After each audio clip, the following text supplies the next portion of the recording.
Congo Avenir. Mboka ya Bakongo.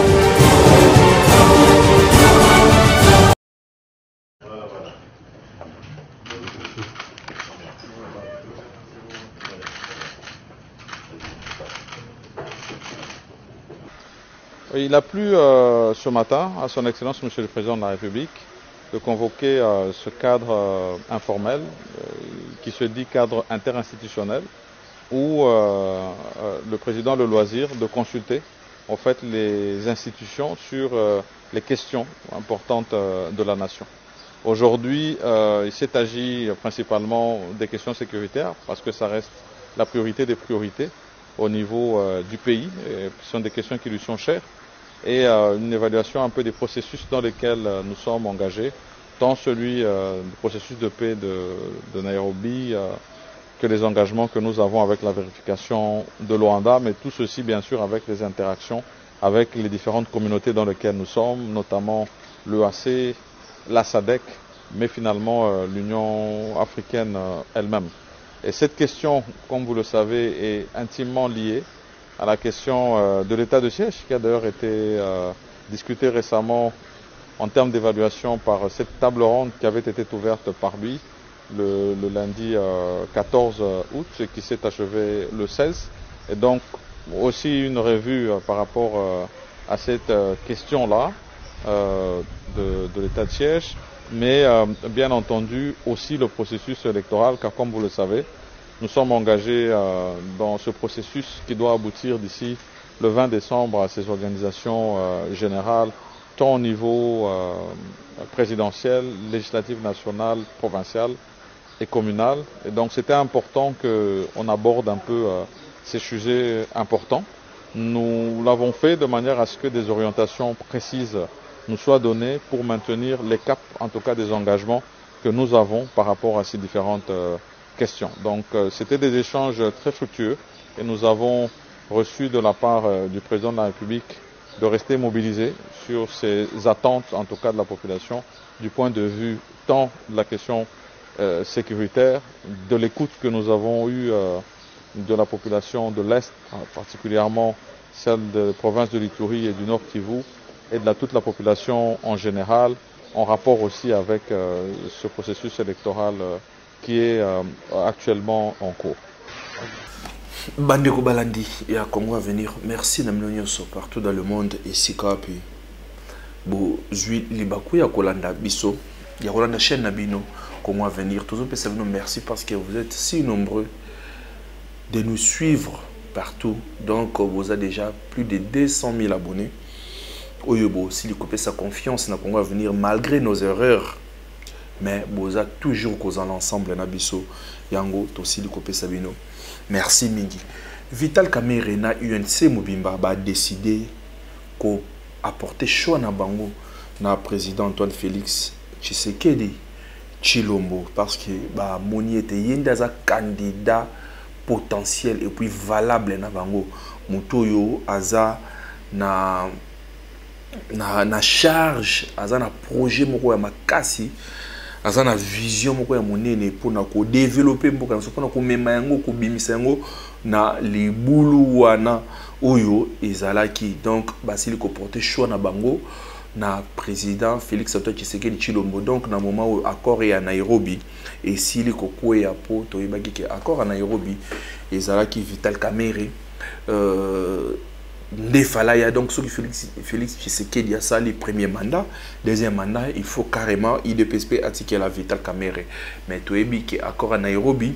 par rapport à l'élection d'Ingezalaki Bazaki na majorité au début, Ezalaki respecté parce que Vital Kamerhe a la première ministre et Salama qui était pour Bazara na majorité.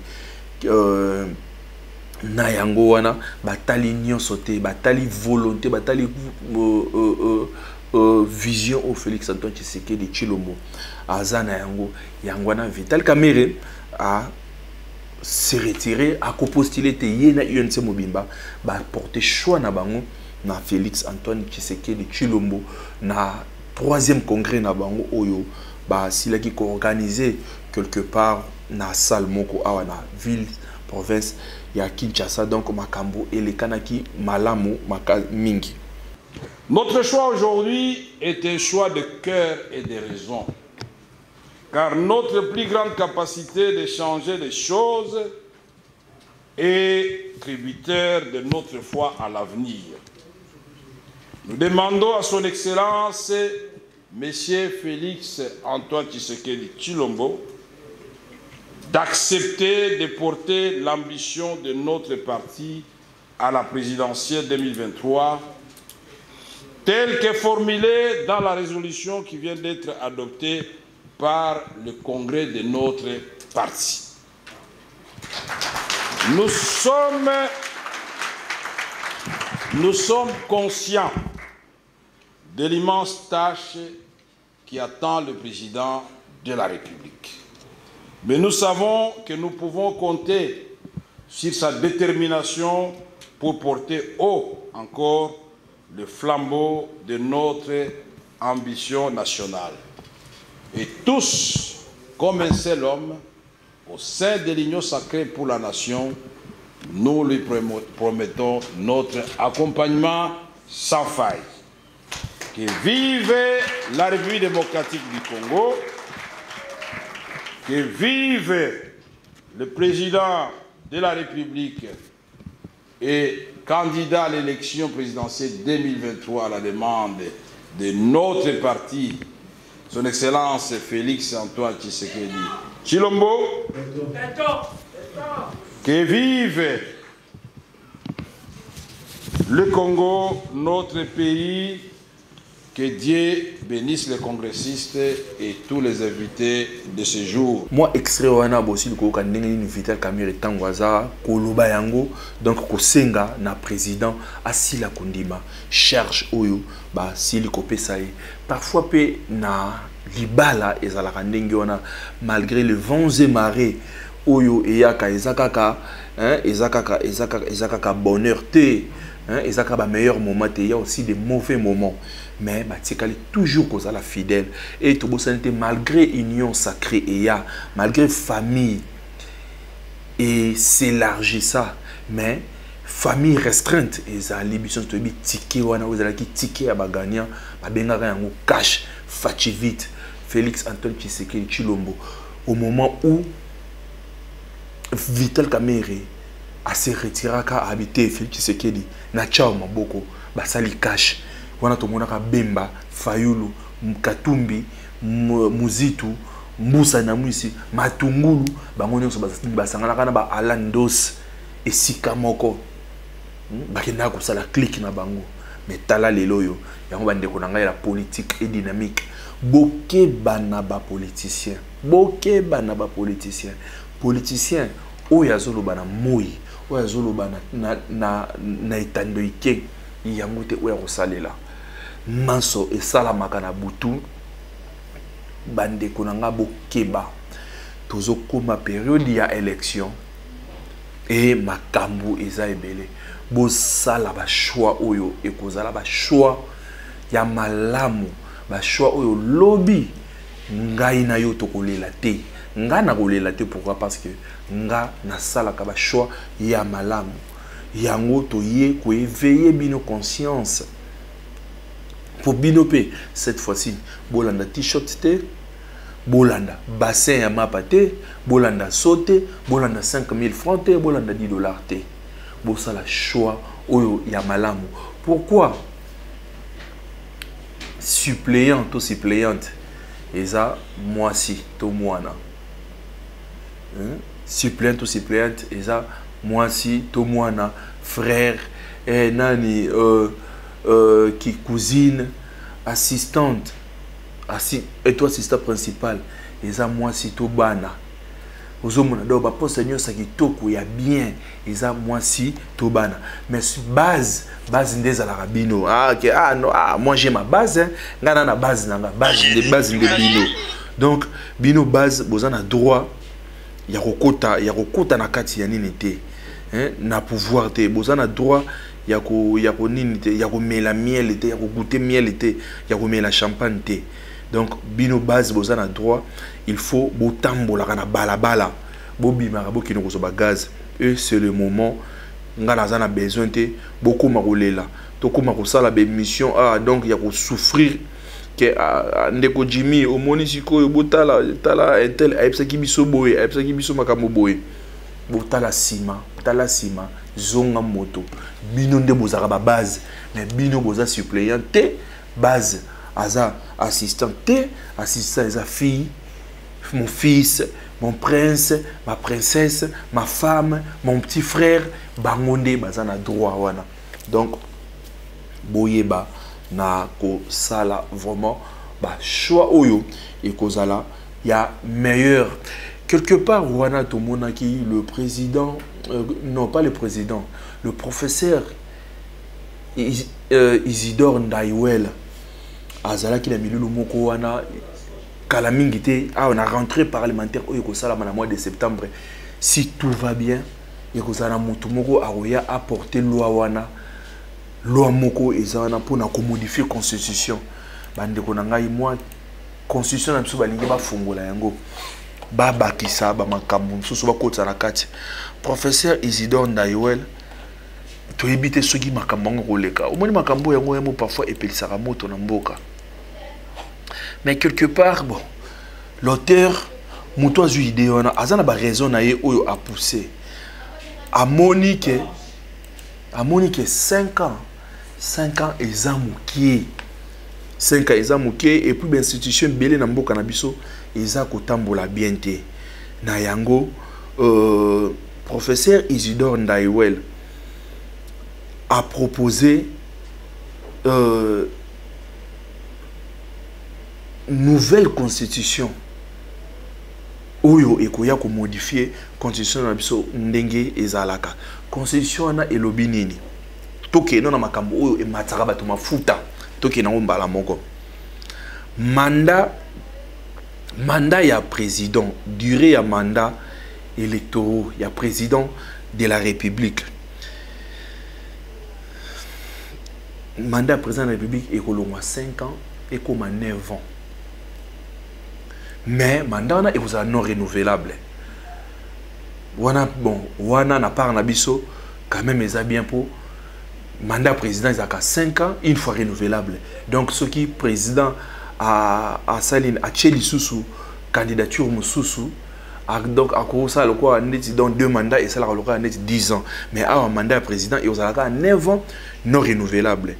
mandat ya ba député national et recommence 7 ans mais renouvelable une fois donc ce qui député a sali 2 mandats donc des législatures 7 ans 14 ans et sili parce que neti misusu awa tozomona bazana ba 3e législature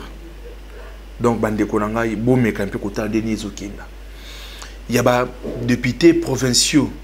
et kozala 5 ans renouvelable une fois donc on peut ça peut chance pas bato misusu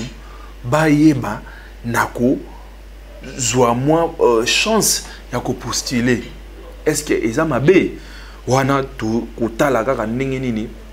makambo ekolekela na rentrée parlementaire oyo ekoya soki na ndemto akozala porteur ya loi électorale wana et a proposé que mise en place il y a un régime de type fédéral au lieu que tozala na 26 provinces tozonga na 6 provinces où ezalaka avant tozwa indépendance le 30 juin 1960 donc 6 provinces wana ba province moko Kinshasa et donc plus les 6 wana ekosala loka 7 provinces 6 provinces wana ezaki ba province nini Équateur Kasai Katanga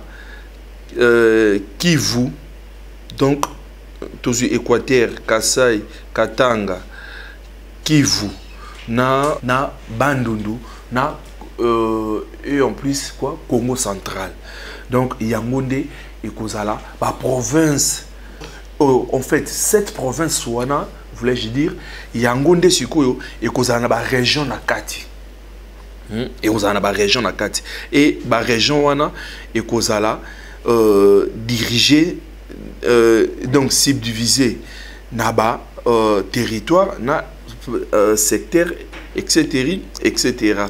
et batou ba kosala nini batou ba ko gérer président de la République a toujours la possibilité de nommer un commissaire na ba région wana. Nous avons une proposition où le professeur Isidore Ndayouel, historien munene otozana ye namboka na biso nde asili donc au bakisa moi makambo asika na constitution na biso to éviter est-ce qu'il y a vraiment et kozala na nini ba député ba ko luka vraiment ba sala nini ba lekisa loi wana pour que constitution na biso en fait ezala modifier et to comme na deux capitales Kinshasa na Kisangani. Kinshasa est comme capitale économique et Kisangani est comme capitale politique parce que la ville wana ba poni yango par rapport à position géopolitique et géostratégique na yango. Et na niveau exécutif de l'exécutif, président de la République a la secondé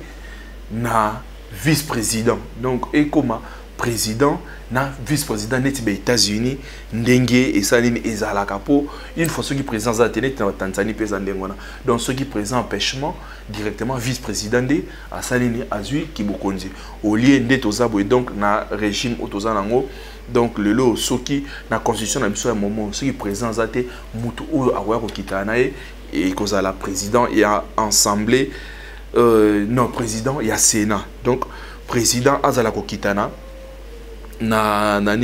vice-président et puis composition il y a gouvernement central régionaux oyo bakozala représenté par genre et par entité interne donc ezawana parmi babiloko oyo le professeur Isidore Ndayouel a sili ko proposé à l'OEP système en gendarmerie ezonga police nationale requinqué et sanini ezonga ba sapeur pompier corps de sapeur pompier baluka ko baxela bango vraiment ba moyen pour que basala makambo makasi force de combattants armée de terre armée de l'air et puis armée donc ba force marine ba biloko nyonso wana eza ba proposition au professeur Isidore Ndayouel à Sili Kosal et bandi makambango est créé vraiment tolé na mboka mikolo et désordre bato bandi kolo ba bomoni déjà Félix Tshisekedi idée azalaki nango yango naza ko welela pour que donc a changer constitution à s'éterniser donc ce qui a l'équipe deuxième mandat na ndenge zolobama au lieu que aya na 5 ans à obeta mbalamoko c'est ni 9 ans ce qui m'a cambouana et ça il est eleki biso tozawana tozako talela pe tozako zimele totala ce qui ndengeni ni makambongo vraiment et kokendela na rentrée parlementaire oyo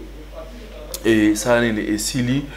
et kozonga awa le 15 septembre plus 243 81 369 17 43 Fortina Bissele l'épée conseiller privé, il y a chef de l'État Félix Antoine Tshisekedi au Boebi qui est bakanga qui est pour atteinte à la sûreté et biloko oyo hein oyo ba lobaki na ye akindaka ko sala interview et pas de ko Alain Foka qui est non président de la République akindaki ko luka nini Kagame bande ko kuni ko sola makasi mingi beaucoup plus pourquoi parce que Kagame azalaki na agenda yango biso feto pesa en contrepartie ba minéré et dans dossier ndé zalaki na makambo bakangela kae lelo Aza a quitté. Donc, Aza sous na charge na mukongona, il est libre de tout mouvement. Tu es bien que Aotaï Kozala awa libéré provisoirement en mois de juillet, donc na fin juillet. Donc le loyo journal le lom kola le lo Fortina Bissele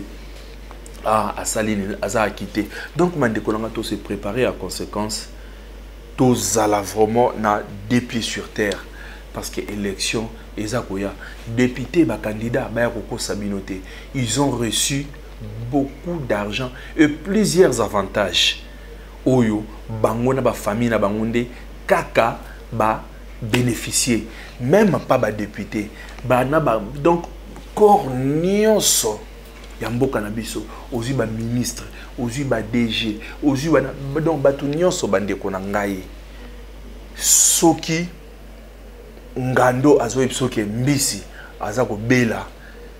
baleine azako bela ndimela ye parce que bango tout bazaka na mai ngana za ko sabino sur parce que to yebi au moment où ngai na yo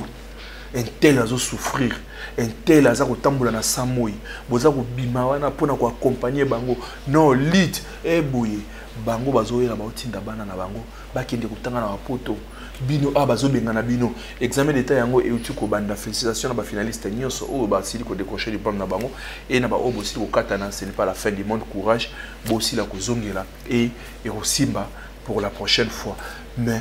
sauf que bino bozozwa makasité ba parents na bino ba fonctionnaire bazo ko kotangisa bino na ba école ya makasité mais na mukio bazozwa ezo simba tandis que bango bana na bango baza libanda baza kotanga muna et baza ko faire glisser bango na molili bino boza flou boyeba kateke na ba cabinet na bango bana na bango bazali esika o bino bozalaka te bino base bozalaka base pona kokende koyemba base pona saka yosa balati bino maputa na luketu kobina bana bango babina kate pourquoi donc soki pona kobina soki pona no pona soki eloko nini ngwana ya tina te wana babengisi bino mais pour aller à la gloire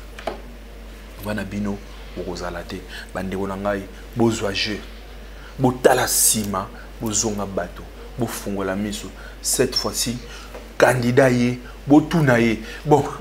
ezapeka ape faute na bino te malgré boko tuna bakoya toujours na discours o bakopesa bino non bomoni biso tokosala lokwa ba o wana te soki bopesi biso chance biso tokosala bino boye biso tokosala bino boye ba master ezaka nde totalaka balet 4 terrain na libanda terrain eza ndenge mususu te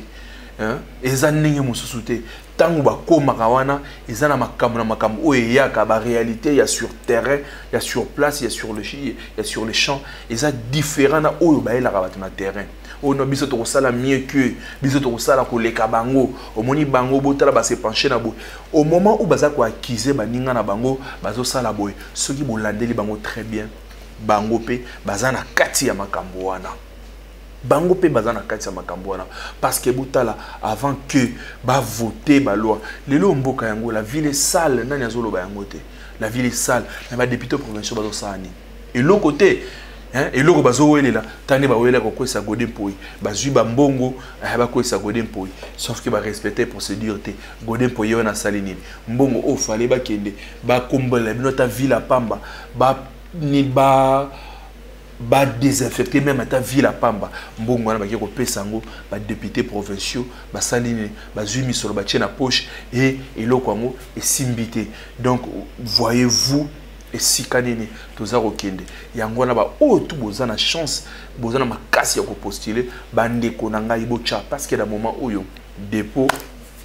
il y a des députés, il y a des candidats députés provinciaux, ils ont salama, ba BCRZ fungama, na ba conseillers communaux. Bangonde ba okoma ko voter sur ko ba bourgmestre. Donc ba ndako siéger to bomonika ndenge